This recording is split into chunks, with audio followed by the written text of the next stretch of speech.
of our channels, YouTube, Periscope, and iTunes. If you're on YouTube, hit like and subscribe. If you're on iTunes, please leave a rating and review. Also, visit us on the sportscast.net for all of the up to date sports news. And if you have an iPhone, download our new app. This episode is brought to you by Zach White, Realtor, LAH, Homewood, in Birmingham, Alabama.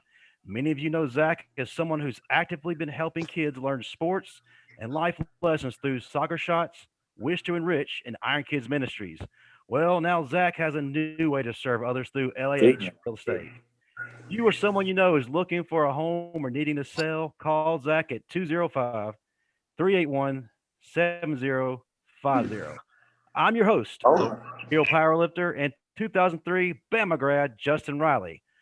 With me, as always, is the man who's an Alabama legend, all SEC linebacker, two-time author, and when Ric Flair said to be the man, woo, you got to beat the man, he is that man, Marvin Constant. Hey, Justin, it's a pleasure as always, man. I'm looking forward to tonight. Man, I am too. Matter of fact, I don't think we're going to have to do much of anything. All we're going to have to do is just hand the ball off and let these guys do what they do. But before we do that, let's introduce Steve for whenever he gets here. The third member of our team. He's appeared on BET's Comic View, the Bad Boys of Comedy. He's the pride of Stillman, a distinguished member of Omega Sci-Fi, comedy legend Steve Brown. Steve not on here yet? Let me look. Hey, look, when he come on, tell him. He probably somewhere in them tidy whitey shooting a stepdaddy video. I'm gonna get him when he get off here. Speak. We'll get to that in just a minute, man. All that stuff he's been giving you about your book cover. Oh, man. I'm finna kill him today. I know. I'm waiting. All right. Hey, he don't know them tidy whiteys on shooting stepdaddy videos with no quads and hamstring. He's like a stick figure. Them ashy knees look like Mr. Brown. All right, Marvin, last week we had some pretty amazing guests on the offensive line. This week, it continues to get better. We're turning it to the playmakers. Tonight, we're going to focus on the wide receivers. Can you please introduce our guests? Ladies and gentlemen, we have three phenomenal guests tonight. You know, as we've watched Alabama's offense evolve over the years, there's been a lot more focus on the wide receivers, whereas in the past, it's been defense and running the ball.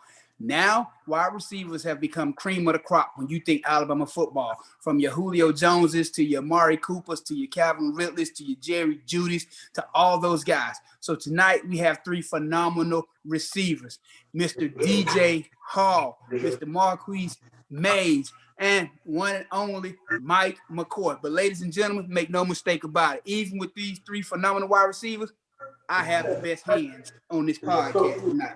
I have the best hands on here. Wait a minute.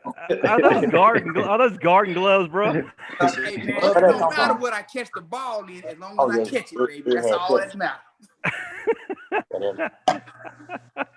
What up, fella?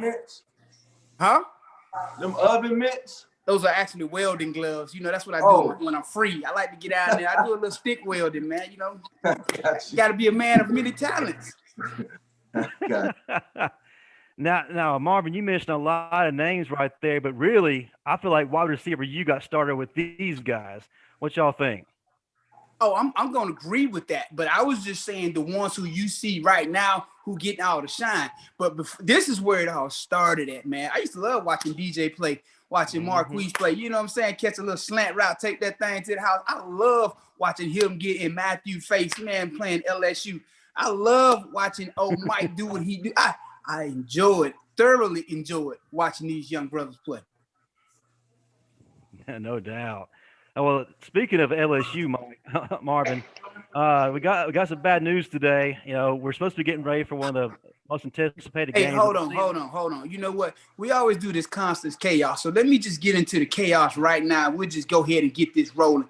I am highly pissed that LSU is faking a COVID outbreak so they don't have to get this ass whooping.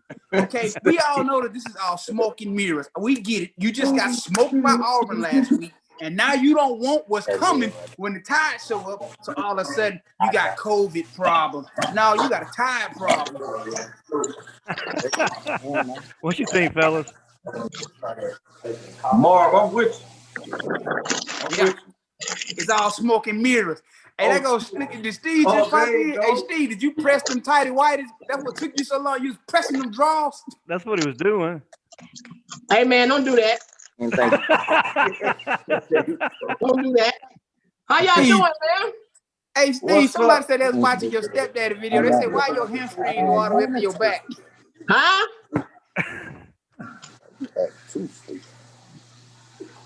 What's going on, guys? What up, Steve? What up? Now, who's all on here? Who's all on here? The legend himself. That's Mr. DJ Hall. We got Marquis Mays and Mike McCoy. Oh, and with you, we got the Pride of Stillman. Right, all right. Hey, you know what? I caught more balls than all three of them together. That's what's up. They ain't talking about from no dudes though, Steve. No. Hey, Marvin. Hey, man, y'all don't want it tonight. Y'all don't want it. I feel like we got to go there, man, because the past several weeks you've been giving Marvin a hard time about the front cover of his book. I see this new series on Instagram about stepdaddy Charles, and all I see is legs and whitey tighties and loafers, man. What's up? Hey man, we good. We good. hey, I got my body compliments of Marvin. Don't blame them long hamstrings on me. Yeah. I missed the whole whitey tighty section in his book. What chapter was that, Steve? No, that's not in the book. Man, that's chapter 9, the Keith Sweat version. Yeah, hey, I don't know if y'all know DJ Marvin book come with background music, love songs, and all that shit. Yeah, so No. Yes. Each chapter has a different song, man. The soundtrack's coming soon, but it's all right. I see, Justin. You getting it in this Soundtrack coming soon. And if you act now, you can get a free complimentary bottle of body oil. hell yeah. Oh Lord. Mark, I gotta give you a girlfriend to buy your book. No, a free complimentary bottle of Dollar General body oil. Put it in the bag. Well, Steve, before you came on, we were going through constant chaos. Marvin was talking about this whole COVID mess ruining our game. So go ahead, Marvin. I'm 1000% sure LSU is faking this whole COVID outbreak because they don't want that tide to roll on them. Because again, you just got smoked by Auburn. Did you even pinch them? Who even showed up for the game? So now you don't even want to play Bama. So you fake a whole COVID outbreak talking about you don't have enough scholarship numbers. Man, please listen. I'm not buying it. If you're scared, say you're scared. I said this after the game with Auburn. I said have the LSU team quit. I'm telling you now. As a matter of fact, they sent me an email and sent me a jersey and told me to come on down. I'm like, hell no. Well, I heard they tried to hire stepdad Charles as one of the assistant coaches. They don't want to do it. So hold on. So what y'all telling me is that the game is off between LSU and Bama? Yep. Yes. Yep. So, You bullshit. I mean, what? Nah. No game. no, bro. No game. Tennessee and Texas A&M is off too, and then Mississippi State and Auburn off too. Yeah. My thing is this. How all them games canceled, but Notre Dame still playing? Yeah. They're anointed. That's what it is. They're anointed. So pretty much technically there's no college football season if Bama ain't playing. I mean, come on. Who's gonna watch football for real? Who's gonna watch it? I've already made up my mind. I'm gonna be out there raking leaves Saturday since I ain't watching nothing else. What happened to Coach O last year? Talking about we'll play anybody anywhere anytime, still cage, don't matter if they nick it or nothing, we're gonna play them. What happened to all that? We play anybody anywhere anytime. Joe Burrow, that's what happened. Yeah. And then Auburn took the fight out of them last week. Hey, but Marvin, y'all remember I said this a couple of weeks ago. I said LSU was a one and done team after this year's right. It one and done. They'll never win again. I'm telling you. And so that's just what it is. And he's seeing that. And now he's been riding the wave of them winning. Now he can't take the other side, which is losing. And they knew, I really believe they knew that they're about to Get 100 hung on. ultimate embarrassment. It was gonna be about 70-0. So he down there telling the trainers, come on, make them test positive. Make them positives. Well, here's the sad part, man. I feel bad for Derek Stingley because he's not going to see his daddy number 6 for us. Damn. So who are we playing? Central High School? Who the hell we playing? Hillcrest? Who we We playing? ain't playing nobody. We gonna be at home chilling. He said Central. So we got another bye week. Yep, pretty much. Yep. So is the SEC gonna make the game up? Well, They said they're gonna try to make it up. They said they're gonna try to make a lot of games up, possibly during the SEC championship weekend that week. Well, but you know what? That's why it ain't gonna work though. You know what? The thing is, if I was Coach Saban, I'd be like, man, don't even try to make that game up. But you know what, Steve, they ain't gonna be able to make it up because what they were talking about, like Mike said, SEC championship weekend will be playing, and LSU has to make up another game already the week before that, so they don't have any more spots available to even make them up. So it probably won't happen. Well, you know what? I can do this. Why don't you get the Bama players from last week and the Bama players before that and us? We get together and let's play their asses. Let's do it. I'm on board. Hey, see the way my knees set up, I ain't need to do that to myself. Y'all need a coach though, defensive coordinator. I got you back. And a halftime poser. Justin, Come on, Justin, bro. you still live in the state of Mississippi. Y'all just got indoor plumbing now. Don't do that. Hey, Man, Justin, what you talking about? Hey, hold on. Oh my! Thank you. One of my posts. Oh my! When they stay in Mississippi. Thank you. Hey, Justin, can you see Marvin butt ass naked on the sideline calling plays like hell? We can see you out there in them tighty whities lined up at fullback, all hamstrings. Oh God! Don't do that. Don't do. I would appreciate it. Looking like Mike Allstott, little brother.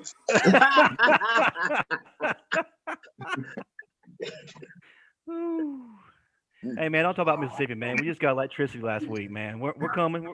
We're moving up. I'm calling you on a bag phone right now. Matter of fact. Hey, so who is playing this week in from the SEC? Who's playing? Don't look like nobody. They didn't cancel 3-4 games from the SEC this week. So it's gonna be slim to none, man. So, all right. Well, you know what? Since Bama not playing, what do y'all think about the Clemson Notre Dame game? What do y'all think about that? Coronavirus.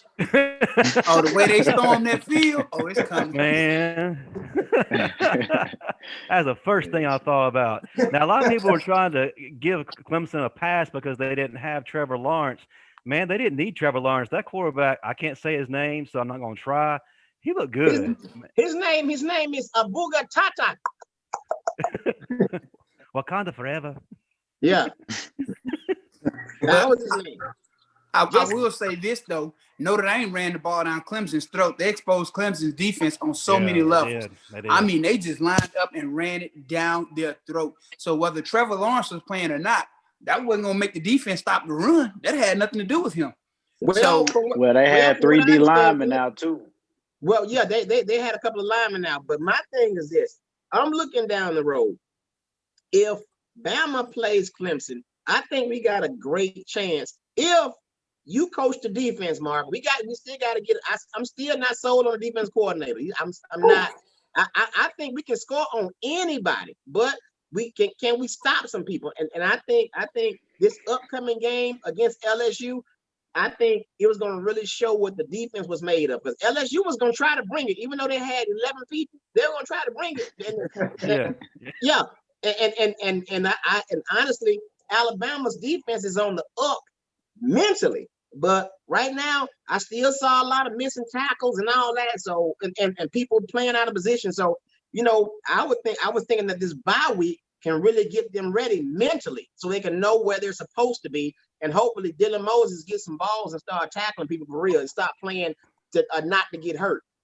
Well, you say you caught more balls than anybody, so maybe you can help Dylan out.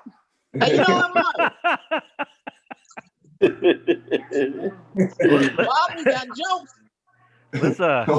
Let's talk about this extra bye week, guys. Do you see it as a plus or you just see it as a negative?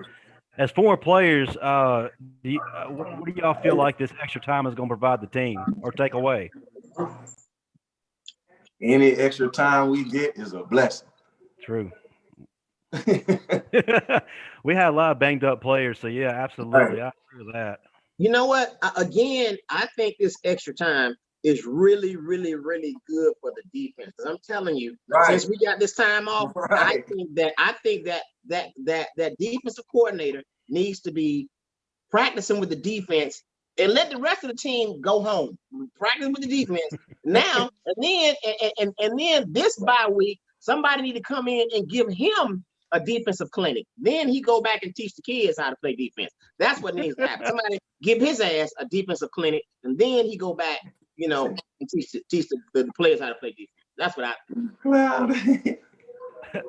Hey, let Freya Roach call it, man. I mean, I'm all for him. I'm still surprised we have not seen more of Charlie Strong yet. I am. Yeah. Charlie Strong sucked for real. What? He's good. Wait a second. I didn't say a head coach. I said call defense.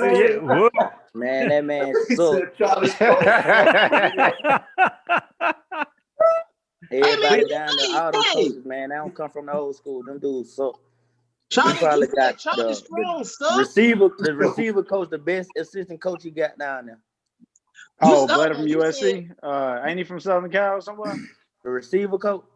The bald head dude, Buddy. Yeah, I think his name Carl. Is it Carl? Well, let me ask you something, Mr. Mays. Would you rather have Pete Golden or Charlie Strong calling the defense? Neither one of them. If you had to choose them, I'm gonna get the same. I'm gonna get the same results because the players got to make plays too. Them niggas very true. Yeah, absolutely. Hey, you gotta be a dog out down there there making no tackles, man. You can't blame everything on the coach. You gotta you gotta be a dog, but you seeing Charlie Strong is garbage, but you need to fact check that, bro, because Charlie Strong was the best defensive coordinator. Hey man, I'm just telling you where it comes from inside. Oh, damn. I agree, man. There's a lot of mental errors that need to be cleared up. There's a lot of standing around that needs to be stopped and the players of these times soft, man. It's wet tissue paper, man. But you know what it is, though? It's that targeting rule, man. When they start talking player safety, they took the physicality out of the game, man. So you making these dudes ain't physical. I don't care if they didn't have a rule. Them dudes not physical. Hey, man, them boys, hey, these boys ain't built the same. They don't drink water out the water hose no more, man. Man, I'm going to agree with y'all on that. That added about 10 years to your life. No, you know what? They gonna have me on TD Alabama again. Let me tell you something, man. Let me tell y'all something. I said, Marvin, y'all know I said this a couple of weeks ago. These kids are not the same as the old Bama players. I said it several times. Back then, y'all had some dogs. And then they talking about this so-called state-of-the-art strength coach. Back in the day, Alabama used to lift rocks and shit. They ain't live no damn. They used to live logs and all that like Rocky. They got all this state-of-the-art stuff. And these players soft, man. I said it. They soft. And now you hear offensive players saying that our players soft. Usually you're gonna hear from a defensive player, but offensive players are saying. So come on, everybody see that, man. Yeah. Man, they ain't got no culture, man. They're soft culture, man. This is generation. Everybody too friendly, man. Everybody, they shouting everybody out. They finna play again. Like, that's my dog. What? Listen, I used to be at practice teeing off on my own teammates when nobody's safe. Man, right. Come on, man. Offense, Hey, wait a minute. Hey, Marquis and Mike, are y'all going through something? Yeah, because y'all they want to kill somebody. Are y'all going through something? No, it's no shade November. Hey guys, real quick, we got a caller who wants Oh, here we to go. the conversation. I'm gonna let him in real quick. I'm gonna tell him the truth. You know this No. a cheap. You know this a low budget show when the callers call collect. Hey, welcome to the Riley and Constant Show with Steve Brown. Tell us who you are and where you're calling from.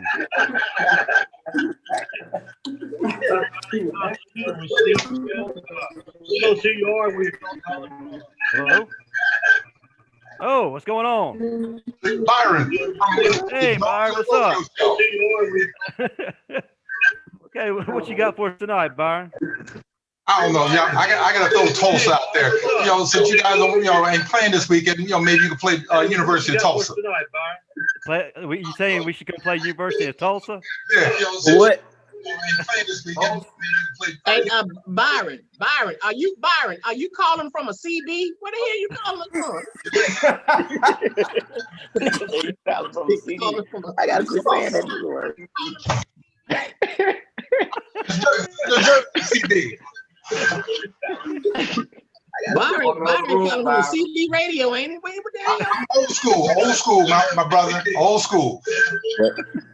Hey, Byron, can you cut your CD down some, or just talk on one channel? God damn. Byron, can you cut your CD down some, or I hear me.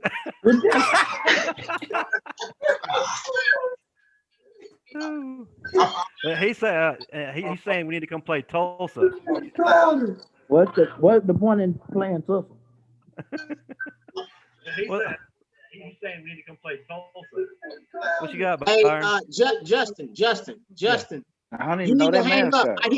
You need to hang up and hear somebody killing somebody in the background. Hang up.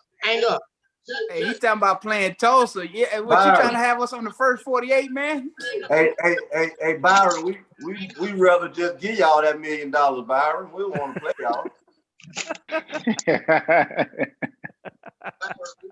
Hey man, you know what? And that's a great point. Back in the day, didn't nobody want to play Bama. Now Byron coming here with this damn disrespect. Play Tulsa. For what? Everybody wants to play Bama now. He played at Tulsa. Now Byron coming here with this damn disrespect. Play Tulsa. For what? Why not? Byron. First give y'all the money, Byron. First of all, everybody on this feed is known. DJ, Marquis, Mike. Byron, you ain't even got a yearbook picture. Don't nobody know you.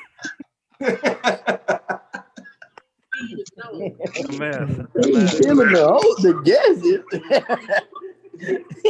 Yes, to be more careful. Hey, Justin, take another call. In the East Coast, that's all that matters. You on the East Coast? Okay, I got you. All right. What questions you got for my guys here? East Coast, that's all that matters. You on the East Coast? Okay. Huh?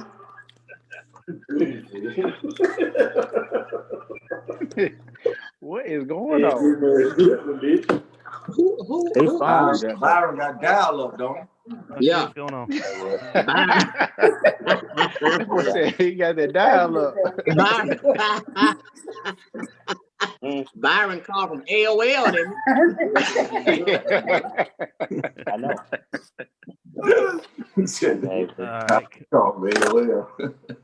Hey, Mike. What's up with it? Hey, man. Hey, Mike. I got a bone to pick with you, man. Listen, let me tell you something. I be watching the Bama Inside or whatever. If you keep letting Lauren Sisler out talk you, I'm gonna be mad about this. Stop letting that woman out talk you. Say something. The hell you just sitting there for? Hey man, I'm just a guest, man.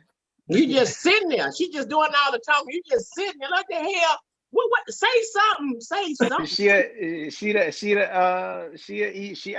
paid by ESPN, man. I'm just doing my role, man. No. I'm trying to get in where I fit in.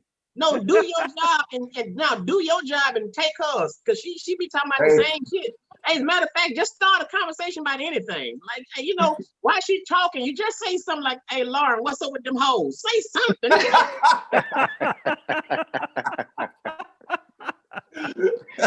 Yeah. I got you. I'm gonna do better.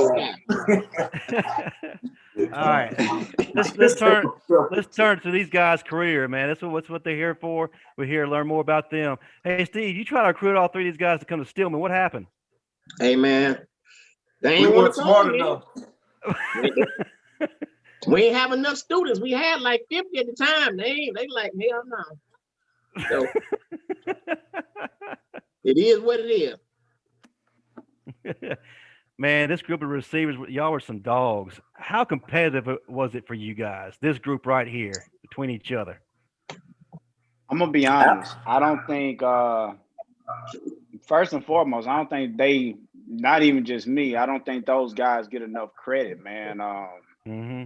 I mean, I ain't trying to be funny, just we play with some dogs, but guys like DJ, Keith, they set the standard. I mean, that was the duo before I even came to the SEC. So I ain't even trying to be funny. This is on some real tip. I ain't never seen DJ drop a pass. That's true. Hey, wait, hold on. Excuse me, Mike. There you go again with that. This on some real, stuff. Just say shit. This some real shit. Hey, man. We sitting in the mic. We been the nice guy. Don't say it. Well, shit. Okay. Well, shit. I ain't know. I can be Mississippi tonight. Then I can be Mississippi then. This is on some real. This is on some real stuff. No. Hey, y'all about to make me go pull up, man. Come on. But no, man. And when you get on Lauren's sister show, you say the same thing. Lauren, this is some real shit. Now you gonna lose your job. Keep it real. I got you. I'm gonna do better. But no, man, I don't think those guys I don't think they get enough credit. And I ain't gonna. If me, Mays, Hanks, and DJ were in the offense like this, oh my God, man, Wouldn't even be fair. No, man, we were stepchildren. So hey, Mike, people don't understand that. Mike, tell these people what we did best. We blocked. And land the hammer. We out there We blocking. went and got forced for a living. Hey, May. Decoy McCoy, goddamn. Decoy McCoy. Hey, listen. Hey, man. They had the Liz receiver in the SEC. Hey, blocking they don't the believe biggest Coach safeties had in us the out there world. doing tackling drills, bro.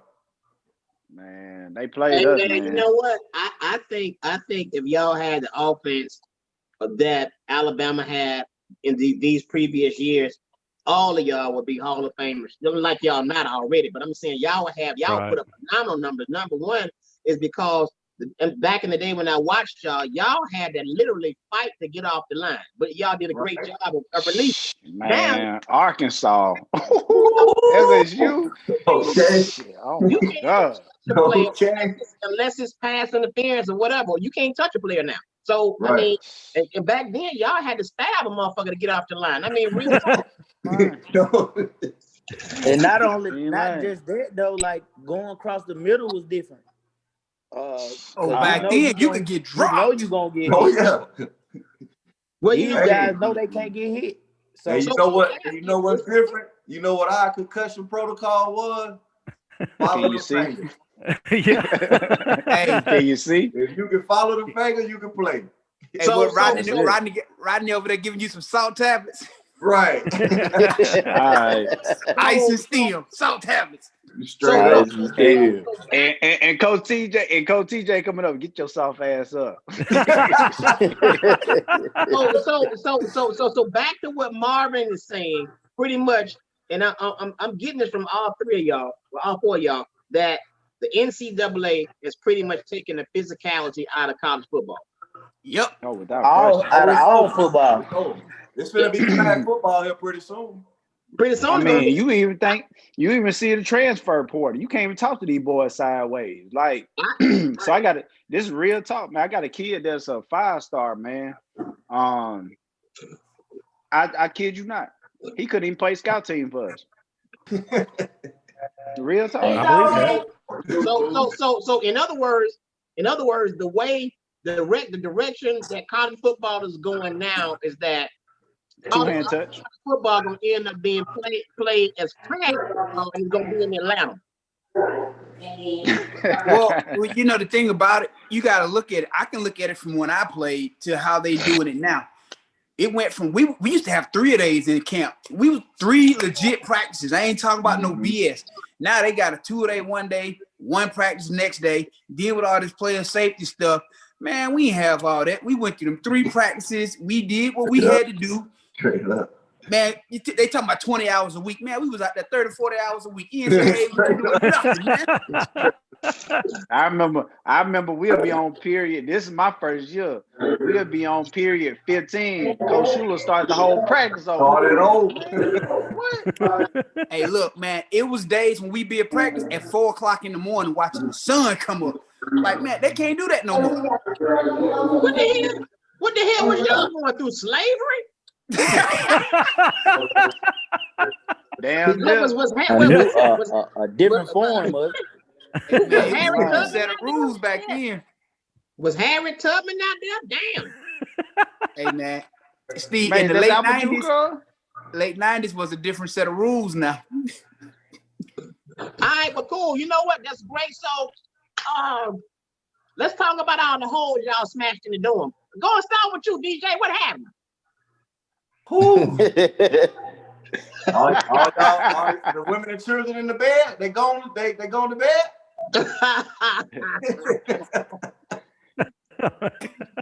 Hey, Steve, you don't remember though. You don't remember. I came to one of your comedy shows at the 750 one time. And when I walked in the door, the man told me, he said, I advise you to sit in the back. Please don't sit in the front. Because he gonna embarrass you. Not me. Yeah. We'll never do that. You know what? As a matter of fact, let's do this. Let's turn this back into a family-friendly show, a Mike McCoy show. Let's do that. A Mike McCoy show. So in this group, who was the biggest trash talker? Shit, all of them. The main one spoke up first. Listen, but this what I'm gonna say. I got to give it to Mays because he had the most heart from day one. Period. Point blank. It ain't even no question. That got to go to Mays, hand down. But trash talk, I mean, everybody had that. Yeah. But you know what? I'm gonna tell you something about Mays. He probably don't even remember.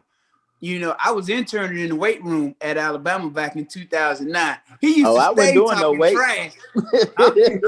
I wasn't doing no weights. I know. He used to stay talking that trash to Rolando, though. Him and Rolando used to stay talking trash about something. Every time I look up, it's always him. Man, hey, Mays said he wasn't doing no weights. I guess he's doing what Bama not doing now. But they ain't have what I got, though. That's different. Nah, he had the heart of a lion now. He gonna stick his hand in that fire, man. Ain't nothing soft about him. Ain't no punk in him now. I looked up, he was over there talking trash with Rolando and Dante Hightower. I'm talking about he was going at it with him. Hey man, I like it. Speaking of putting your hand in the fire, hey Marquis, what's this say here about you slapping Coach Martin's butt during the fourth quarter drill? Oh yeah, him chasing you around the field. He was chasing me about 4 plays in practice. He told me he was gonna kill me. What'd you say? I'm gonna tell my dad on.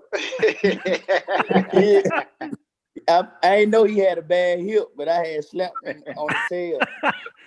Man, you didn't know he had a bad hip. How he used to walk. That man used to waddle in a room. Man, you could tell that hip was bad from across the field. I didn't know it was that bad. He ended up having hip surgery right after that too. That man used to walk in the room like Fred G. Sanford. Yeah. Mike must have told you that. I don't know what you're talking about, man. Yeah, I told Hey, listen, Bone was gone though. Bone was gone when that happened. I was gone there when that happened. I gotta ask y'all a question though, because I always like to ask people this. Because people who play together, they always got a story. Y'all gotta tell me the funniest thing that happened in a game when all y'all was on the field together. There's always one story that stick out. Something that happened that don't nobody want to talk about. Look, One thing, I was never on the field with DJ though. I was redshirted DJ last year. It might have been in practice, but it happened somewhat. There's something. I'm gonna say the funniest thing I done seen was Texas Tech when Matt Cadell got hit and ran to the other sideline.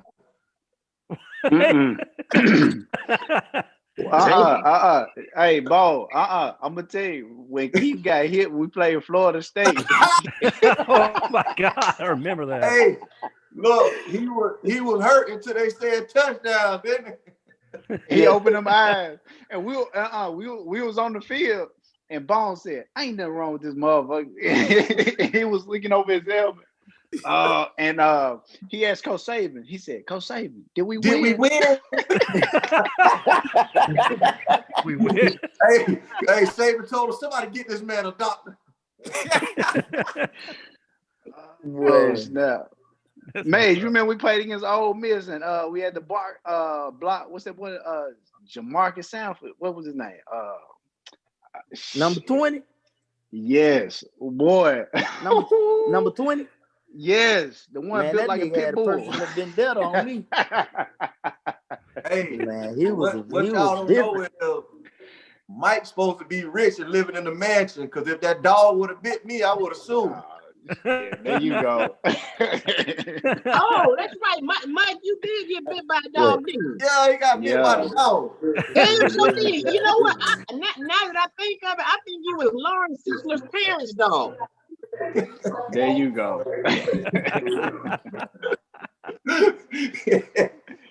There you go. Goddamn, the dog bit my boy, man. Oh man. That was an Ole Miss. When did that Ole Miss? Tennessee. No, Tennessee. Smoky. Yeah. Hey, hold on, Tennessee. you got bit by Smokey. You ain't even get bit by a bulldog. You got bit by Shit. old coon dog. Hey, I'm from the country, man. The coon dog get on the pit bull ass, man. That's true. That is true. Yeah. That is true. They don't call him a coon dog for nothing. That's right. Hey, he got bit by a dog that sounds like this. Woo, woo.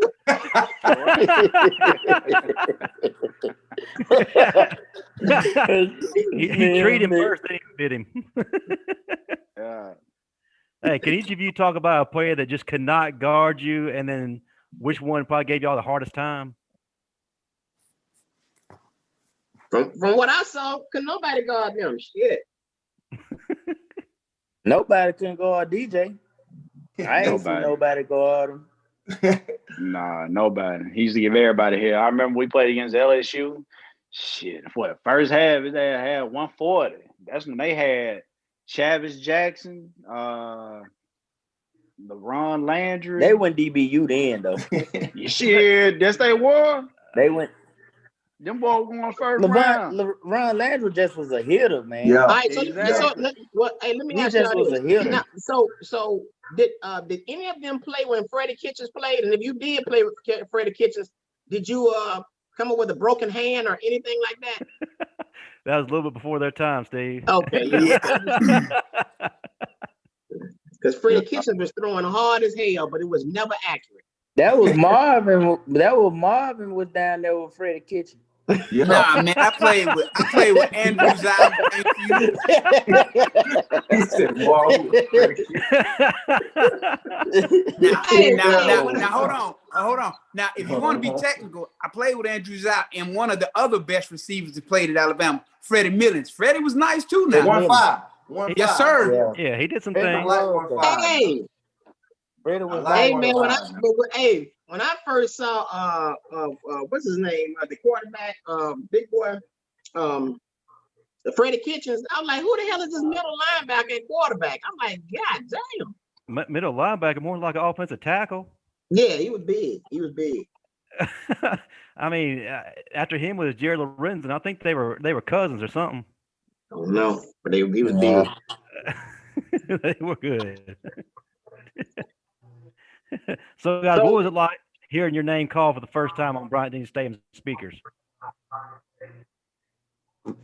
I ain't gonna Ain't lie. nothing like it. Woo. It's a whole different level. What about you, Mike? I ain't never hear my name. He never hear his name. I did. I don't know what my mind used to be in other places. Man, you understand what we doing after the game. yeah.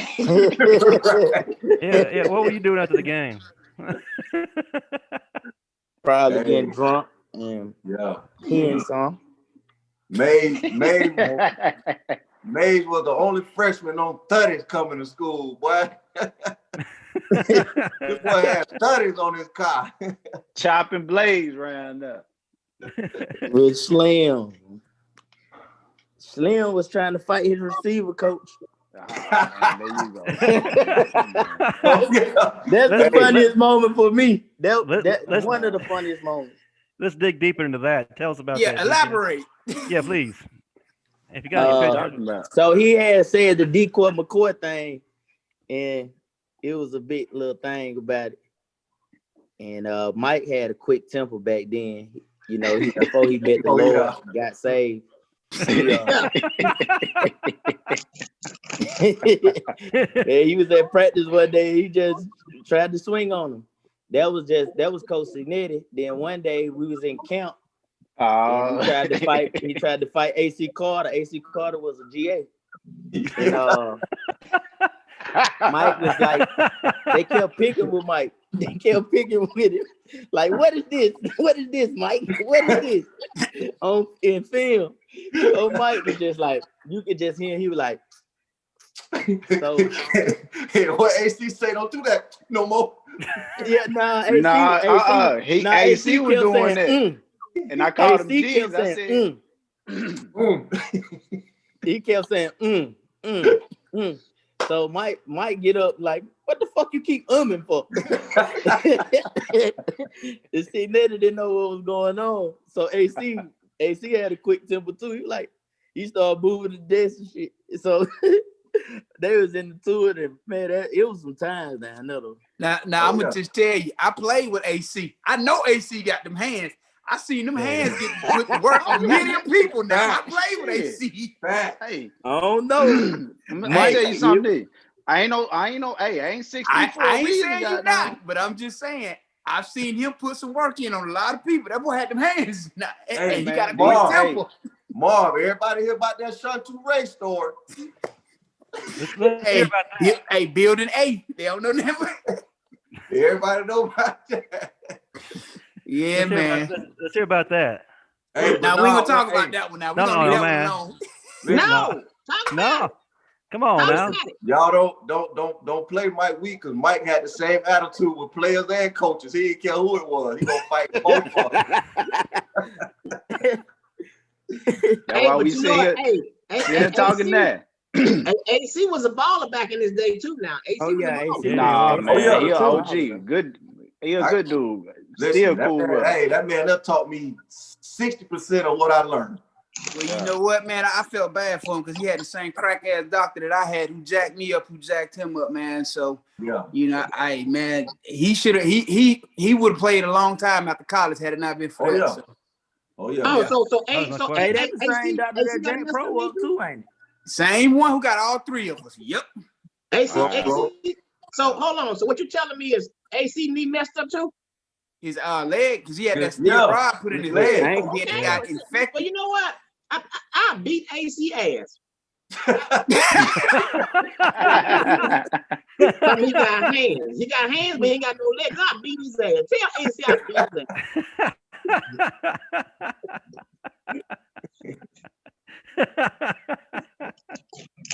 No, I love AC. AC, my dude. AC was a baller. Yeah.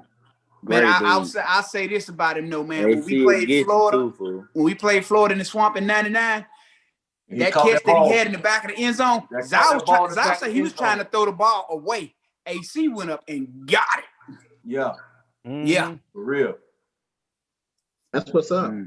Man, speaking of Florida, what's one thing can be said about all y'all own Florida. How special was it owning the Gators? Well, I had my freshman year.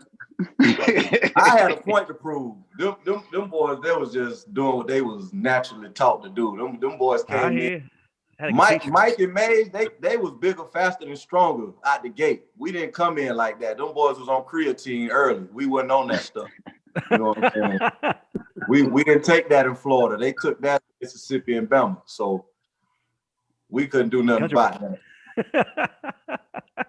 So let me ask y'all this. So quite naturally, the media is already pairing up Alabama and Florida in the SEC championship.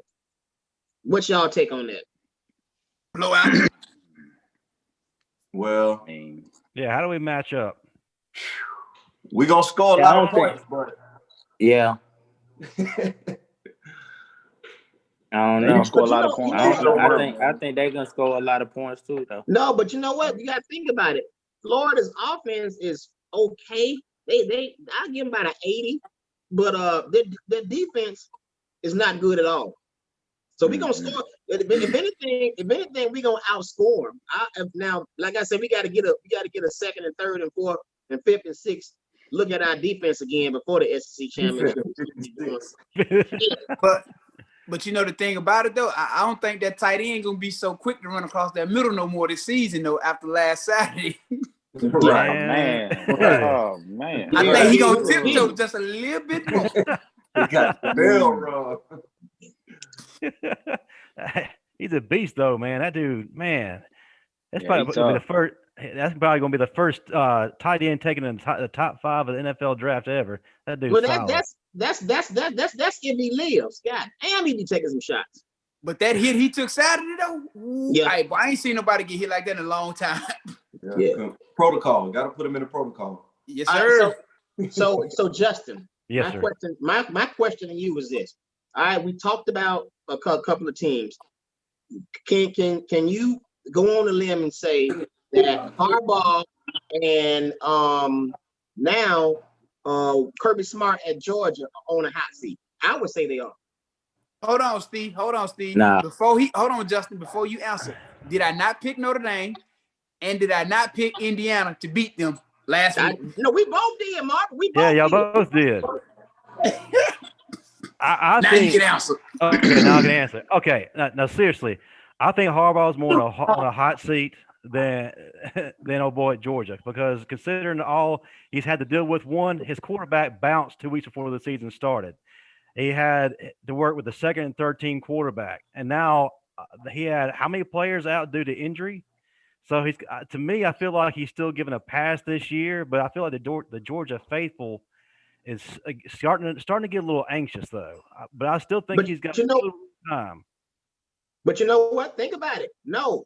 His quarterback didn't just bounce. He had 2 quarterbacks to bounce on him. He had Justin Fields, and then he had this other guy that he's promising. So that's some inside stuff, man. To me, he's on the hot seat because he losing players left and right because of the decisions that he's making. He's making some effed up decisions behind the scenes, I think. And the Georgia fans been antsy since 1980. That'd be all right. Well, I think he need to come on back home and just ride this wave. They can use him as defensive coordinator. I can tell you that. Man, if not him, Jeremy Pruitt, what do you feel like his seat's like in Tennessee? I think he got about they're gonna give him 1 more year after this. But they owe him too much money. It's too much money that has to be forked out because they still playing buddy that's at Bama now who Butch Davis. Butch Jones. Butch Jones. Jones. It's too much money. It's a business at the end of the day. So I mean, they're gonna have to buy him out, but I don't see him leaving no time soon. Maybe a year, 2 more years, but I would say 2 years, because at the end of the day, who are they even gonna hire this year? What young coaches are you willing to risk your entire future on right now? Josh Chapman. You know what? I got a good one. How about this? If they did lose their job and they both want to come back to Bama, who would you take? Jeremy Pruitt or Kirby Smart? Kirby. I need Kirby. Kirby. Cole Pruitt still like to drink. We got to. Hey, he been like that since he was in school. Ain't nothing changed. Yeah, ain't nothing changed. Still be drinking, bro. He got What about coach at South Carolina? Do you think they? Hell no, he need to go. Oh Hell no, Muschamp? No. Nah. I was more so asking the question is how much longer you think he'll be in South Carolina? They keep putting up with it. They not looking to contend though. They satisfied with winning 6 or 7 games a year, 8 games. Right. That's good. That's a good year for them. So I don't think his hot seat that hot. They Vandy. Yeah, I'm with Kentucky. They're not Vandy. And you know what? Speaking of Vandy, why hasn't Vandy be like 1-2? They be losing the DeVry ITT check. Why haven't they let Derek Mason go yet? What's the problem? Because don't too many people want that job. It's it's an education school. Right. And with this Black Lives Matter stuff going on, I don't think you can let him go right now. They're right. Hey, they call him in the office to fire him. He throw that fist up. No, don't go back to practice. Man, but you know, playing at Vandy was always fun. You know, that pink, the locker room was painted pink, the guest locker room. Yeah. You know, so I mean, come on, man. How can you not have fun up there when they just trying little stuff like that, man? Little small stadium, so you can see and hear everything that go on. Everything. Now, this week was supposed to be LSU week, so I was going to ask y'all some questions about LSU. Can y'all give us a little bit of your memories of LSU and some of your best games? Tough stadium to play in, tell you that. They're probably the best, but the dopest fans. I mean, ain't nothing like it. I mean, that's college football at its finest right there. I went down there and I had a lady named Miss Dorothy. She was 70. She put roots on me. Ooh. Put that voodoo on you. No, I know Marquis has got some stories about LSU and Honey Badger. You know, a lot of people talked a lot of trash and hyped up on Honey Badger coming into the game of the century, man. But you know, he killed the Honey Badgers, man. I don't want to hear that. Man, I think you ruined. I think you ruined him. Hey, I'm sorry. I gotta say this, man. Y'all killed that whole Honey Badger legend. But after that game, I did not want to hear nothing about no Honey Badger. Dude, y'all made May single-handedly embarrassed that man. He single-handedly embarrassed him. Yes. Talk that shit, man. Talk that shit, man. Yeah, talk about that, Marquis. Hey, he ain't got to. I will. Nah. I'm gonna talk. Y'all, I was just letting y'all get y'all stuff out. But man, that dude, he would never. He was. I'm gonna tell you the truth. He was never really that good to me. Like I kept seeing this shit every day on ESPN about him. So it just built up some like, nigga, I'm here too. And you know, I knew he couldn't cover from watching film. He just made plays. He was in the right spot at the right time. You know, right spot at the right time. He was smart. Yep, that's it.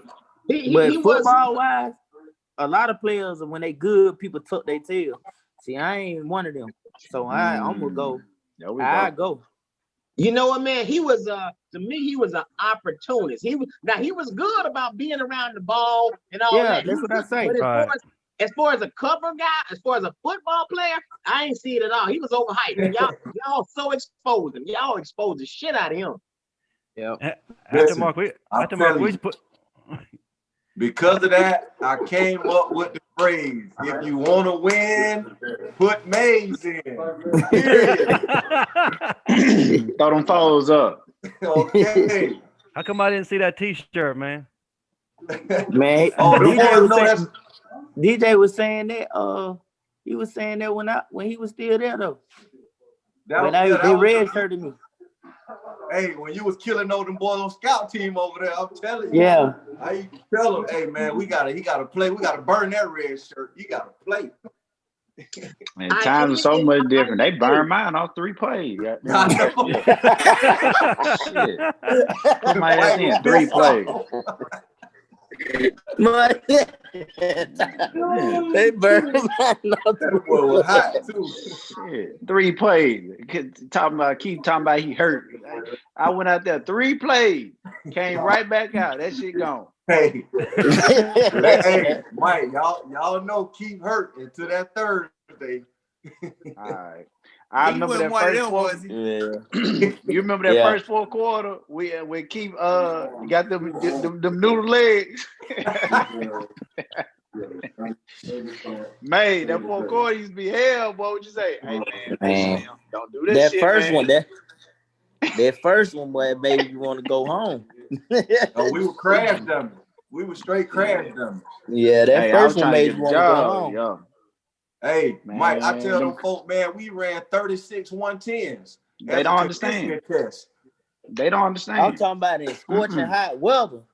Hey, I was there to see it, so I know what you're talking about. 36, hey, what that? no, That's when Rolando was out there. I'm sorry, guys. Right. Don't say. Get to the Hold on. He finna fight 5'9". Hey, right. So he was finna fight 5'9" and 4'9", boy. Hold on, no, I'm finna tell the story, man. Goddamn. All right. So we was out there. He missed one of them, and they let it slide. So it's about the 3rd or 4th where he missed again. Hey man, we need to see that. We need to see that All-American shit. You know, everybody getting quiet. And he was like, "Man, I'm sorry." He missed another one, and he said, "You know what? Fuck this. I'm finna go to my car, get my gun, and I'm killing everybody out here." Shit. So, man, Ro was on. He was about it, man. But man, I mean, but that was culture, though, man. It was a different set of rules, man. Like everybody knew what they want. I mean, just even down to we talking about players nowadays. I mean, if one player got the fight, we all finna fight. We gonna fight. We gonna fight. What you say, Huncho? You want to speak, Huncho? You ain't gonna talk. You want to speak, man? Hey. Yeah, everybody's got a voice. I'm gonna tell you. Say what's up. Okay. What's up, man? Little Slim. He's smiling too. Little Slim. Yeah. You know his name. I'm Little Slim. Little Huncho. There we go. That's what's up. Oh, I see why you growing your hair, fool. Slim. What you say, man? I see why you growing your hair now. What you talking about? You got to cut this shit off, man. Yeah. Cut this shit off, man. Hey, DJ, I want to shift to you real quick, man. Oh, his name's Slim. Oh, DJ, I want to shift to you real quick, man. I feel like, to be honest, we talked about this a little bit, man. I feel like you were the pioneer of what has transformed Alabama into wide receiver. You know, what did you bring to the table that really had caused Alabama to make that change? Man, I'm gonna be real with you, man. I was a 3-star athlete, man. I was just happy to be at Bama, to be honest. But a lot of work I put in had to come from AC. He taught me how to like run routes and watch film and stuff. You know what I'm saying? Yeah. I knew how to play football, but he taught me how to, that next level stuff. You know what I'm saying? But I don't know, man. I was excited to be there, man. Coming from where I'm from, people don't really go to college. So I was just trying to show up. You know what I mean? All right, but when you got there, that had to be something to say it's time to take it to the next level. I'm finna dominate. And he dominated by every record. Listen, man, I ain't gonna lie. Tyrone Proto is one of my favorite receivers, one of the best receivers I've seen on the field. You know what I'm saying? So a lot of my credit go to him too. But I don't know, man. I hate to say it, but I ain't no pussy, man. I'm trying to play. Hey, that's what you supposed to say. From the Man, moment look, it's supposed to be that deal. Let me tell y'all. Let me tell y'all a story, man. We were playing at LSU, I can't believe this shit. So we playing LSU, and the coach gonna ask DJ, well, what route you want to run? What route you want to run? What? Man, they asked DJ what Coach route. Cincinnati did ask that.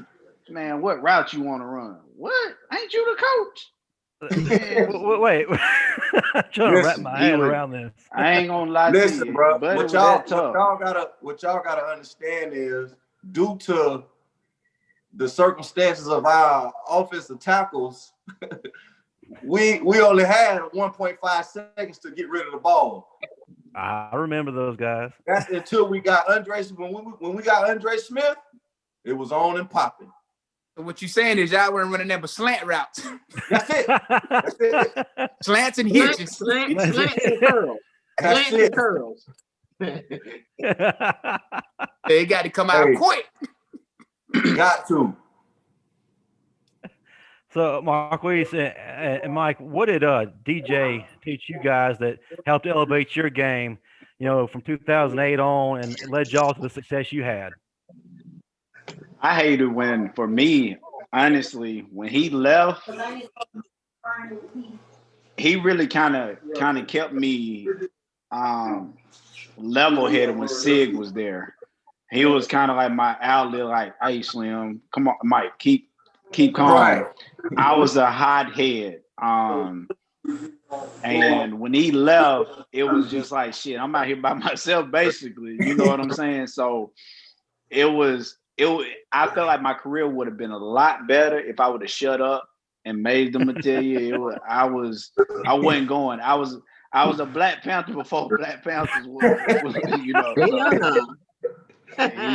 so I mean, I was just a hothead, man, but what he taught me, man, was I don't care how hurt Buddy was, he didn't miss no practice. And that was the difference. Mays will tell you. Mays didn't miss practice. I didn't miss practice. I'm talking about we hate to see that black jersey. That black jersey? Okay, wear that black, Mike. Stay out that black, man. Stay out that black, bro. I played my whole sophomore year on the stress fracture, dog. On the stress fracture on my foot. Yeah, facts. So, I mean, we would just cut different. I mean, but now, I mean, from what I learned from him and Proto and AC, now AC was a GA at the time, but I mean, they taught you the game. Like, we come in, all three of us got basketball background, bro. So we really just, I mean, one-on-one, you ain't finna stay in front of nobody. So, right. I mean, we really just, you are a point guard, shooting guard, playing football. So we made the shit cool, but we got to a point where we had to understand concepts, man. So, but that's if I answered the question, I don't know. Maze, what you got? For what? Damn, I need to hear the question again, but your story had me in the days, bro. He's sitting there watching Netflix. His story had me in the days. Not asked him, how did DJ influence both of y'all, the elevated y'all's game after he left, from 2008 on? Man, for me, it was like, man, I never seen nobody guard him. Never seen nobody guard him. And I used to just wonder, like, damn, how this dude just gets so open, And I was like, I was just coming into college his last year. So it was like, dang, this dude, he different. I didn't play receiver at all until I got to Alabama. So I was just trying to watch everything everybody else was doing, trying to learn how to play receiver. So, man, them guys, all of them really, like, just help me. Like, man, you need to do this and do that. Or, man, I go train. I was playing Z, and they'll be like, train right, I'll run left. Like, I was confused out there. They'll be like, nah, bro, you got to go right. You got to go right. And I still don't even know the play. I'm just running right. You know what I'm saying? So, them dudes just was like, man, you going to get it, bro. You going to get it.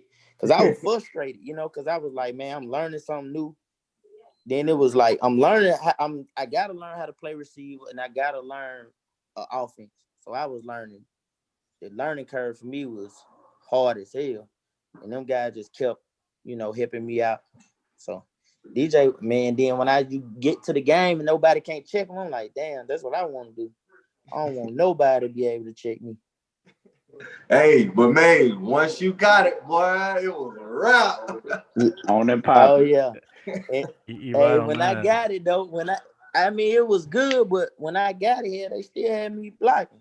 So it was like shit, I gotta do the dirty work. Go like they'll have Jones big ass, he never went across the middle, but my little ass got to go across the middle.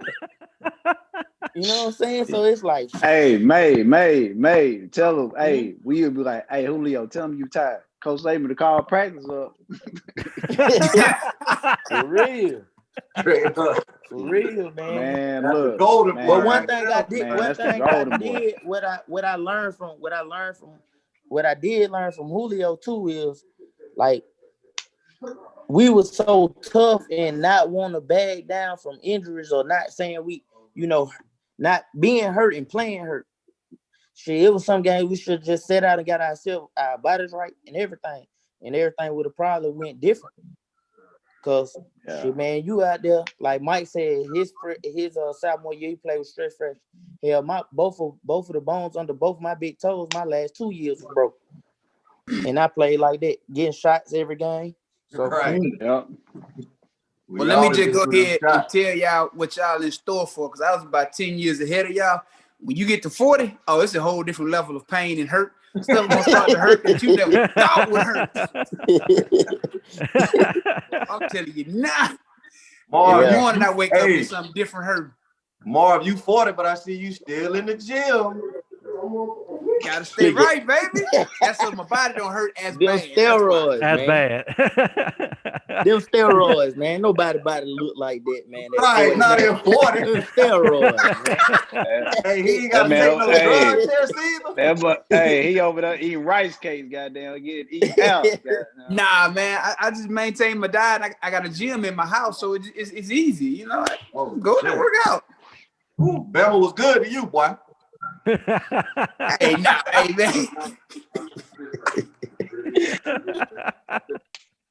Hey, we ain't gonna comment on that, but it was some probations in 01 and 02 though. But we ain't gonna talk about all that. Why not, man? We're open here, man. We can talk about anything. Hey, man, listen. What do you think? What do you think, Steve? We can talk about anything. Let's do it. Hey, listen, man. Certain things we swore we would never talk about. So we're gonna leave it at that. I got you. All right. Hey, y'all can talk about it with me. I ain't gonna tell nobody. But the world. Hey, we can only talk about it in the complex. Hey, that's it. We're kind of in the complex. Hey, wait a minute. I've been locked up a couple of times. I've been in quite a few complexes. Let's talk about it. Hey, Mike, can you tell us about that time you scored your first touchdown against Houston and you got chewed out for 3 straight series for celebrating? Oh, man, look. Man, all I remember is I ran the double move post, called it. I stood over, but I said, "Mouse your bitch ass." I came to the side. I got to the sideline. Coach Saban cussed me out for about 3 series straight up, just like, act like you've been there before. I can't believe this. See, this is the time he came in trying to change the culture. Yeah. And I'm just like, that's us, man. We grew up like man. That's one thing, like, I respect Saban and what he did, but that's one thing we didn't agree with. When he first got there, he made us stop talking trash to each other. Like, it wasn't no more offense versus defense, and you do anything good, he didn't want you to celebrate. And we wasn't used to that. That's like cutting off your air, man. Coach Kynes and Coach Conley, they wanted to fight every practice, period.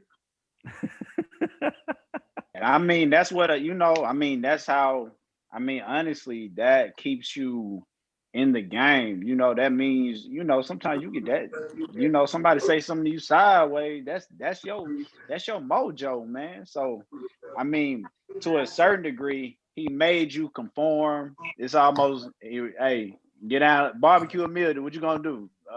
Get out later. So you don't want to lose your job, man. And you become a robot to a certain degree, man. He got us out here helping players up. Hey, you know what? You know what? Hey, you know what, Justin? This is a good one. Okay, all four of y'all, Marvin, DJ, all y'all. What's the most fucked up thing an opponent has ever said to y'all on the field? Individually, Marvin, you go for it. The most messed up thing an opponent from another team has ever said to you. Well, they ain't saying nothing crazy, but they was sitting there laughing. I had to go in on the punt team one time because the dude in front of me got hurt, and I ended up having to block John Henderson and Albert Hainsworth together. So if you know anything about Albert Hainsworth and John Henderson, 2 All-Pros, man, they bulldogged me so bad, man. They were just standing over me laughing when it was over, man. Wasn't nothing I can do about it, though, man.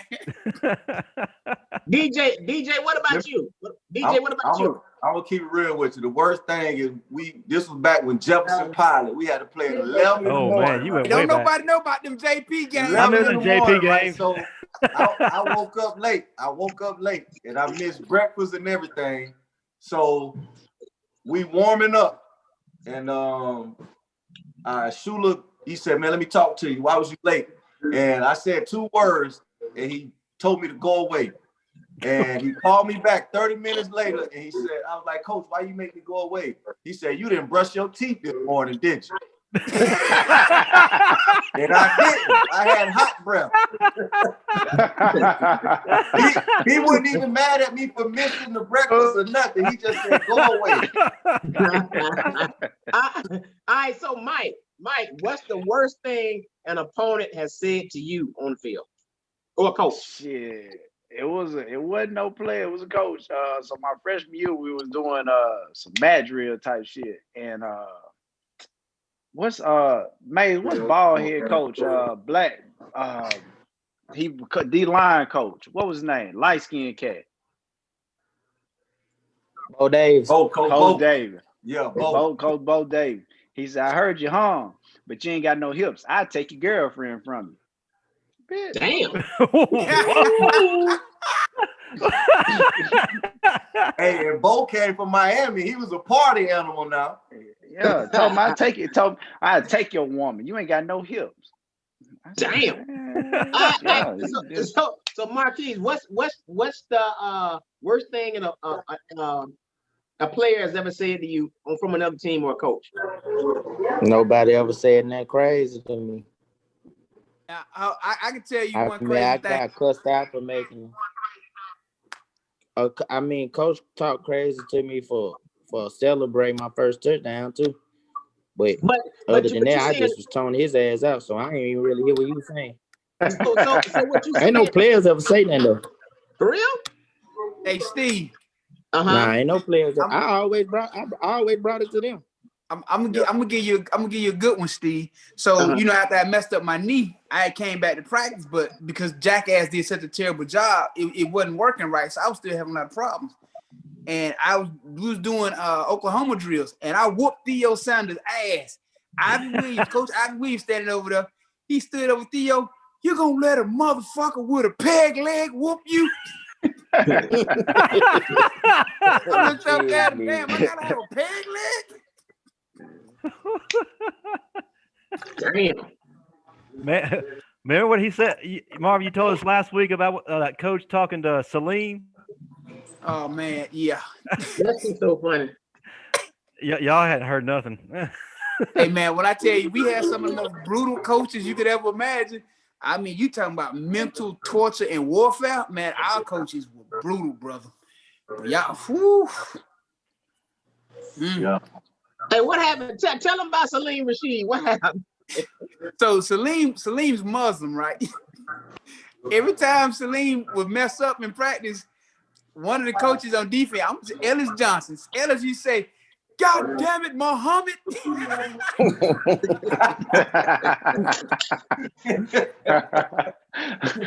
Call that man Muhammad every time he messed up. Hey Slim, what about that time Coach told you about your God, man? Oh man, so well, shit, I go to tell it. So me and Coach Saban got it. I got in trouble again. Imagine that. Again. Got in trouble again, running my mouth. So I had a meeting, because it was like the 5th game of the season. I had, Mays remember this. It was like Julio had about 30, 40 catches. It was lots. 30, 40. And I had, man, 30 goddamn 40 catches. It's the 5th game of the season. I had maybe like 6 or 7. I'm just like, bro, all these plays I'm running in practice and game time, bro, I got 2 looks. You know, so I asked Coach what the problem was. Man, next thing I know, I got a text message that morning that said, do not go to class. You got to meet with Coach Saban in the morning. Man, look. I got in there. He called me a selfish son of a bitch. And then he was like, and I was like, well, man, God working on me. He said, God ain't got nothing to do with this conversation right now. You leave him where he is.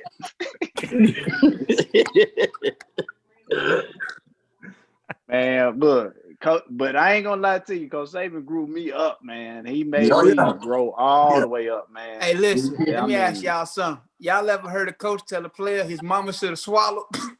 Whoa, that's disrespectful. Or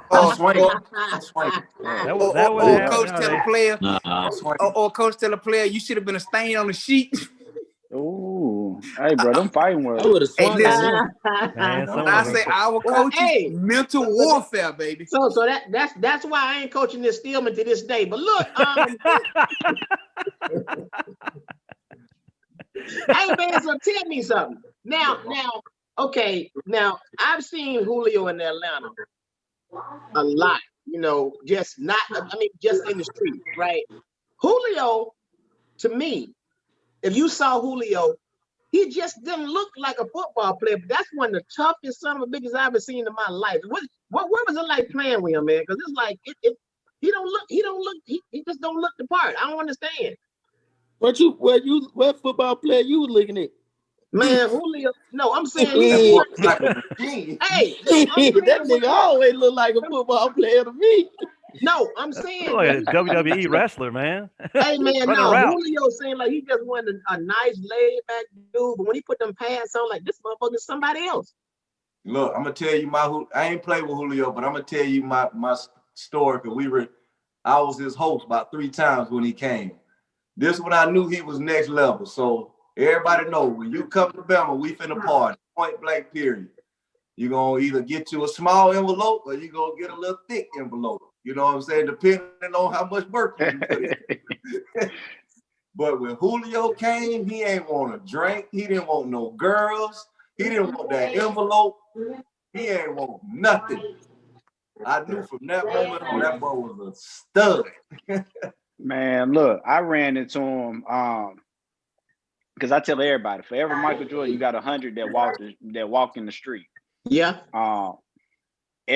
And I tell everything, all the stars got to line up perfect for you. You know what I'm saying? Everybody on this phone call should have been the next level. But I'm gonna tell you, he was a professional when he walked in. That's the difference. You know what I'm saying? It was professional when he walked in. So strictly football. That's it. That's what I'm saying. Man. It's like when you see him, he's like one of the nicest guys you ever want to meet, just talking to him in the streets or whatever. But when he put them pants on, he a different dude, man. He a different dude. Yeah. Man, that dude came in. I must say that dude came in benching 405. Damn. As a freshman. You know what? When I saw him in high school, I was coaching at Tuscaloosa Central, and we did a 7-on-7. He had a beard then. I'm like, God damn, who did it? Shit, man. Hey, what about when Trent came in? Dude. Them dudes was different, man. Them dudes was different. Oh, you know Trent was different. Trent looked like a machine. 2 houses, all that. Yeah, Trent is different. Tearing up them folks' furniture store. Yeah, he is different.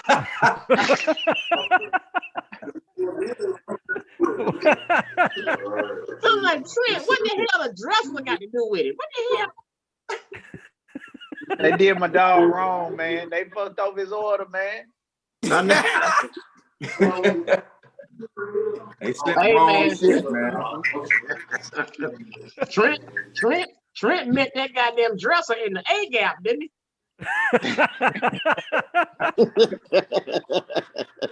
That ain't what he ordered, man. Hey, man, customer's always right. Hey man, hey, Right. not according to that furniture store, wife. That Oh, came out with yeah. a post. Man, he probably got that. And purchase that for- dude been scamming folks for the longest though. That dude was Man, just a for the scammer. longest. Didn't know. Period. He done got over on everybody. Yeah. Everybody. Man, if anything, he probably brought them more business because that word got out that he did that. Nah, there ain't nobody going over there fooling with him. You got me too. This a sofa.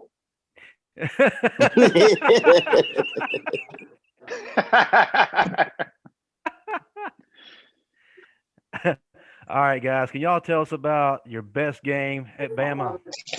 We'll start with you, DJ. That's all of them. Shit. That's all of them. Shit. Shit, it's senior year. Hey man, before he dive in, he don't get no credit, man. Him up Mays don't get enough credit. I'm gonna tell you that now. They don't get enough respect at all. So anytime you talking about the best receivers, they got to be mentioned in that top 5. I'd say top 5. Mike, hold on, Mike, hold on. I gotta disagree because I played with them on the PlayStation. Y'all wasn't shit on the PlayStation. Y'all wasn't shit. I'm like, God damn. Man, they didn't give us respect on the video game either back then, man. Y'all wasn't shit, man. I'm like, hold on. I was in the 90s on the game. No, all my ratings was 90s. Now hold on. Hey, no, it wasn't. Cause your knee went out on the game too. Oh, God. I knew that was coming. I ain't messing with you tonight, man. DJ couldn't get no damn separation. Marquis all that shit he did. Well, you know that video game was a lie. You just didn't know how to play the game then. Fucking fumble. He didn't.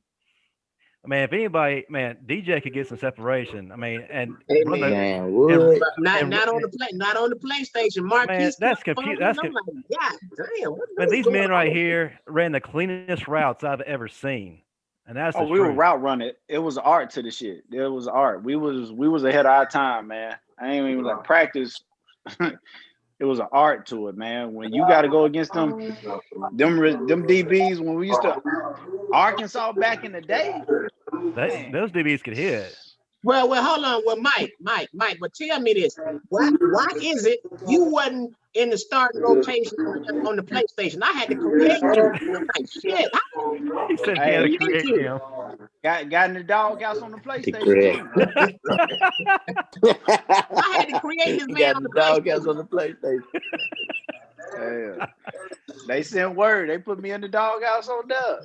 Hey, everybody look at DJ. He high. Look at me high as hell. Look at him. Hey, I got my medical card. What is you saying? Well, why you gotta throw stones, bro? I'm legal. Hey, all that shit they talked back in the day, I'm legal now, bitches. Yeah, right. Hey, Mike, did you see DJ? DJ was like this. I thought his screen froze. I ain't know what Hey, look, I was looking at them damn chips you were eating over there. Yeah, I know. Hey, y'all. Hey, is that our new sponsor? Y'all, Marvin don't want y'all to know, but he doing his Zoom call with him, and he ain't got no bottoms on. And neither do you in your Instagram videos. Hell no. Right, Mr. Charles. Mr. Charles. If y'all hadn't seen that, y'all need to go to Instagram, if only for that purpose. No, but for real, y'all, can y'all talk about y'all's best game for sure? I mean, yeah, y'all set the standard at Alabama. There's no doubt. Whenever you talk about records, y'all's names come into play right off the bat. So if you would talk about your best moment in your mind at Alabama. We'll start with DJ. I don't normally do this, man, because I'm humble as a motherfucker, man. But I'm gonna go pop my shit one time. This one time, I'm gonna go and give y'all some real shit. All right. I was the first to do a lot of that shit. You feel what I'm saying?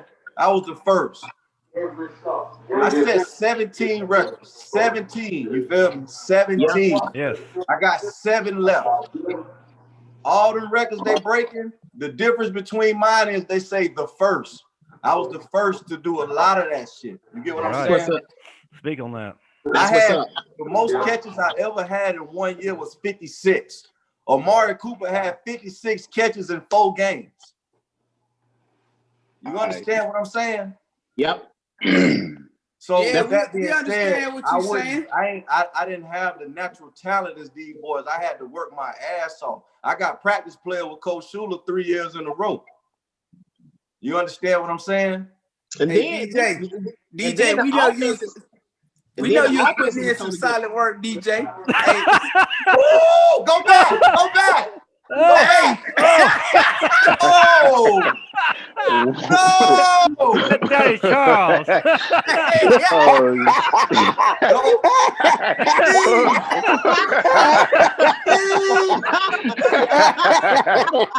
He looked back at it, did it, fool? He looked back at it.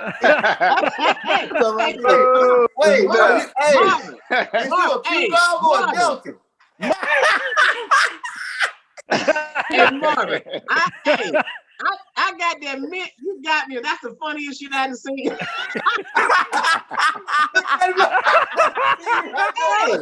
Hey, how'd you get it to stop right there, man? That's on your premium website, Steve. Hey, man, that's some bull. Hey, man, hey, man, if you don't take that shit down, you're gonna have every dude in Atlanta calling my phone. Man, take it.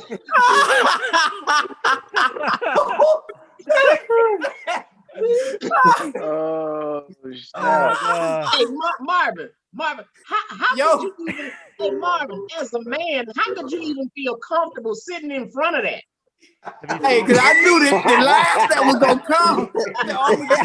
I'm gonna give you. He's been waiting for this. Ooh, I feel sorry for the guy. Y'all ain't map this out, dude. Man, I don't even know how to recover. Map this out, dude. That's good. Yeah.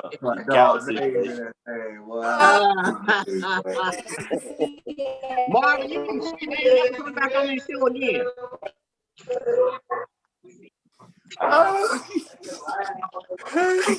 That's too much. All right, Mike, talk about your best game or your best moment at Alabama. I'd probably say my sophomore year, probably just that season alone. I mean, it was special. Man. I was just second on the team in receptions. Shit, I don't know. I mean, I really ain't had one. Just the moments alone, man. It was just that probably my sophomore year. That Georgia game, boy, without you, we wouldn't even been as close as we was. Shit. We still lost, goddamn. So we was fighting because of all the goddamn drag routes your ass was catching, boy. Yeah. Probably the Georgia game then, but that was probably the most. You have 3 to 4 catches on one drive. Yeah. Shit, we was locked up. They had us in that. They was in that cover too. I couldn't do nothing. Yeah, middle of the field. But probably that Georgia game. Other than that, yeah, man, that sophomore year for me. Marquis, what about you? I'd say if we can we get Marquis to cut that loud ass TV down? We don't want to hear that. Ain't no TV. There's on the Hallmark channel.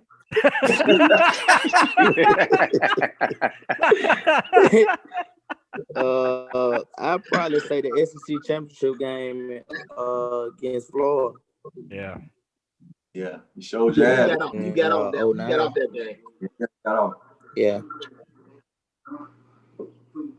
All right, what do you guys see in this receiver group now that stands out the most to you? And also, too, now that Jalen unfortunately is gone from the run-up, who's going to be that guy in the receiving corps that's going to step up? John Metchie. Yeah, John. That kid Metchie special, man. Yeah, yeah. Hey, can I make? I want to make a proper assessment. I just want to let me ask y'all this. I know all of y'all, all right, and y'all are natural competitors. Y'all worked hard as hell to do what y'all did at that. But isn't there something in y'all like, you know what? These receivers are good, but they also got it easier than we did. So they kind of, you know what I'm saying? So they kind of got an advantage. There's hardly no physicality in football anymore. You can't really trust the receivers no more. And the offenses are different. So to me, if y'all had played in this era, y'all would be even greater. Y'all see what I'm saying? So yeah. I can't take nothing away from him though, because Devontae Smith, dope. I like him. I love Water. So I can't take nothing away from them. I mean, I feel like they just have more. They had more opportunities than we had because they throwing the ball 40 or 50 times a game. Right. So they had way more opportunities. Yeah. Not only that, this is the first year I can't take nothing away from their talent though. No, I'm with you 100% on that. But you know, shit, I don't know a year where we have had an offensive coordinator for more than 2 years. You know what I'm saying? Right. So we learned it. In 4 years, I had 3 of them. So you know what I'm saying? Yeah. You got to learn the system, man. It's politics. It's a lot of politics that go into it, what people don't see. You know what I'm saying? You may not be his prototype wide receivers. Like you can be a dog all day, but if he don't like your ass, he don't like your ass. But you know, like what I say about that is the difference in us is we had to kind of make more plays. They got elite quarterback play. You know what I'm saying? Yeah, we had to thug it out. They wide open. Like they wide open a lot of times. We had to make plays. Like I ain't saying they don't make plays, but they getting great balls. I'm talking about great balls. Right. We had to. Another thing, I guess kind of what I'm saying is kind of like a Jordan LeBron argument. Okay, you can say LeBron is better than Jordan, but let's keep it real. LeBron had it easier than Jordan. I still think that Jordan is the greatest. Like y'all, I think that y'all are some of the greatest, but the receivers now are in a better system to where they can flourish. So, you know, y'all just like apples and oranges. So you really can't say those guys are good. Don't get me wrong. To me, I watch y'all play. Y'all are great. Did he just mute himself? Now, you know, you can't really touch these guys now. And plus, the offenses are built so different. They're going to get this regardless. Listen, it ain't no difference in the comedy game. I grew up listening to you, Tony Roberts, Will E. Robo. I watched the Bad Boys, but now everybody's so into Kevin Hart. And to me, Kevin Hart is dry comedy. No disrespect, but that ain't real. I can't listen to no Kevin Hart stand up. I used to watch y'all, you know what I'm saying? Like, I still remember the one where you was clowning Cooper. When you dare Cooper to say nigga in the room with black folk. Oh yeah. I remember all that. I remember that. Oh my God. You know what I'm saying? I remember that. Damn, you old as shit, ain't you? That's what I'm trying to tell you, right? That's what I'm trying to tell you, man. So it's the same situation, man. Like I like the Ricky Smileys and stuff like that. I don't really get into the Country Waynes and all that type of stuff. I mean, I respect it, but they ain't really funny to me. It's dry. You know what I'm saying? You like that Patrice O'Neal shit. Okay. God rest his soul. Yeah. Real comment. Yes, exactly. But yeah, that's what I was comparing y'all to. Really can't compare. I mean, I know what y'all did back in the day, and I enjoyed it, and I embraced it. And don't get me wrong, I love seeing these receivers get off, but now the game has made it so much easier for them. Y'all feel what I'm saying? That's true. Oh yeah. Yeah. So it caters to them. Yeah. So it caters to them, and they have a better offensive line. So you know, it's a lot easier to. I can't say that now, cause. No, I'm talking about back in I'm talking about in 07, 08. DJ knew what I'm talking about. 08, the offensive line was tough. 08, we had one 5'9". No, we had 2 linemen. We had 5'9", and we had Andre Smith. That's it. No, but you know what the thing is, again, the offensive schemes are a whole lot better than they were back then. So that's just what it is. Whether you had a great offensive line or decent awesome line, the offensive schemes are a whole lot better better for receivers now than they were then. Because when y'all were playing, it was really ground and pound, play action. I like BJ Stabler too. BJ didn't get a lot of respect, but he was good That's too. true. I like BJ. BJ, Marlon. Oh yeah, Marlon. Marlon Davis. See, y'all gonna come up and say y'all ain't have a 2 line. Yeah, I was still like, they named 7 I people. forgot about them now. Who else was out there? Britt was out there. It was we had our little squad. But you know what? I think the SEC now is running the Big 12 offense. We the cream of the crop. When you in the SEC, it was ground and pound, but now you running the West Coast type offense now. So and defense look like too. Shit. Yeah. You know, SEC has definitely evolved over the last 20 years. I can definitely say that because you look at the caliber of running backs from the late 90s, early 2000s to what they have now. I mean, it's just different. So, you know, these running backs now, you got to be able to catch the ball. You got to be able to do all this other stuff. Back then, Right. Jamal Lewis, Travis Henry, them boys just running. That's all they did. Line up and run. But you know what the thing is, man. And you gotta also think like what says a lot about Bama's old school players. You got to look at the NFL. Alabama's dominating the league right now in the NFL players. Every position. Yeah. Every position. But you gotta also think like we had 2 Heisman Trophy candidates at running back. And when I was playing, so it's like, all right, man, them guys somebody got to be blocking down the field for them, you know. So it just was different. Hell, them fools. Mark Ingram had 40-something carries against South Carolina. Yeah. When he won the you Heisman. remember? Man, I mean, all we got is a fucking Wildcat and ran the ball the whole damn game. So it was like, you know. And Derrick Henry ain't had nobody blocking for him. What can you do? Had nobody blocking. You talking about some piss? Hell, you ain't want to not block because shit in that week you had to be in the doghouse. So hey, and that's if you went Julio, you was gonna be in the doghouse, bro. And that's what people and we was stacked, like, bro, like we talking about injuries, like to a certain degree, your number 1 and your number 2 go tit for tat. So you really can't afford to get hurt or your job gone. That's how much competition was in that room. Wow. So, I mean, you had Mays, you had Hanks that was a route runner. Like you had Keith Brown that's just stupid fast. You got P-Dub that's Mr. Hands. You got Deep, man. Like every year, it's just, I mean, it was the unguardables, dog.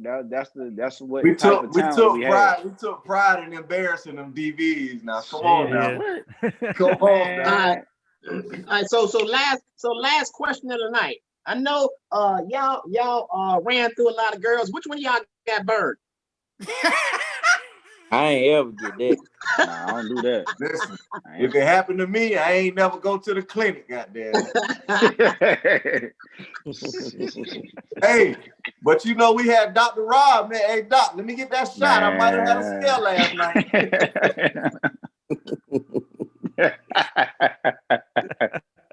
Yeah, he's still the team doctor over there.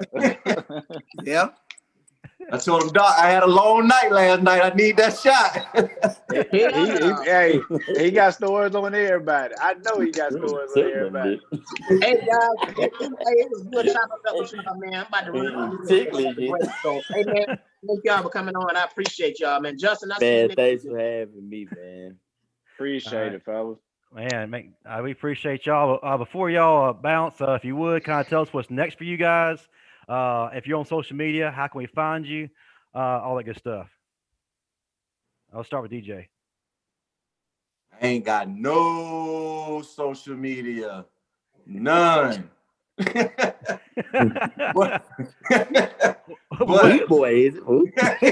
Hey, the boys already know what's going on with this boy. I ain't got no social media, but hey, next season, I plan on making about 3-4 games, man. So catch me at the game. Mike, you know I love you, boy. You my ace boom cool. I love you. Maze, you the toughest little nigga I ever played with. I gotta give you that. My nigga, I love y'all. Marvin, y'all set the tone. You look back here, I got y'all You can't see it, but Marv, you up there? Well, I appreciate it. I love y'all, man. Bama South till the day I die. That's it. All right, Mike, tell us what's going on with you, especially at the warehouse. What you got going on there, and then how can we contact you? All that good stuff. Everybody know Mike McCoy Warehouse Performance, man. I don't train them but pit bull puppies, dog. Mike McCoy 80 _, and it's Mike McCoy on Facebook. I'm off social media right now, man. I'm just He fasting. You say what? He said he fasted from social media. Nah, man. It's too toxic, man. Like shit. Just got to a point, man. It's too much negativity right now, man. I'm with you, Mike. And I got other things I'm focused on, man. And you know, my next move gonna be my best move. So I can't show everybody what I'm doing. So just know I got some good shit on the way. But if you want me, if you know me, you got my number. So if you don't, I don't know what to tell you. All right, Marquis, what about you? What you got going next? How can we find you on social media? All that good stuff. Tell them to find you on Twitter. On Twitter, they always blowing up everything I say on Twitter. Twitter is Maze Boy 4, the number 4. What I got going on next is I'm going back to school in January. So that's it. Congrats on that. That's what's up. That's what's up. Big move. That's awesome. Before we close, Marvin, tell us about your book. What's going on there? I know you've had a lot of success over the past several weeks. A lot of testimonials coming out, man. Just talk to us.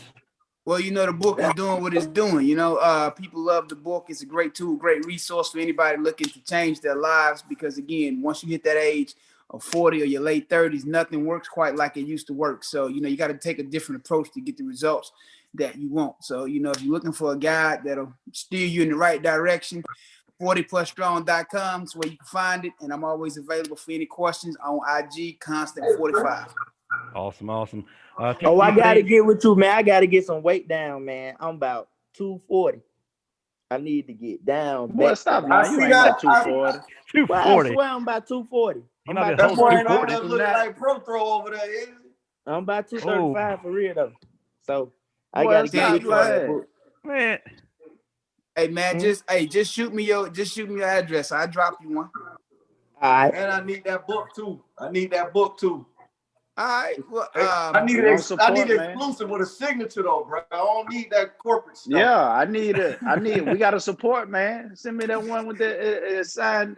Right. I need that signature on it, baby. I tell you, I'm gonna get all y'all. I'm gonna get y'all information from Justin, and I'm gonna shoot them to y'all. Cause all I need is y'all address, and I'll shoot them to y'all. Yeah, I'll hook y'all up. Hey man, sign mine. Justin, we appreciate you, man. Like I appreciate you. You know what I'm saying?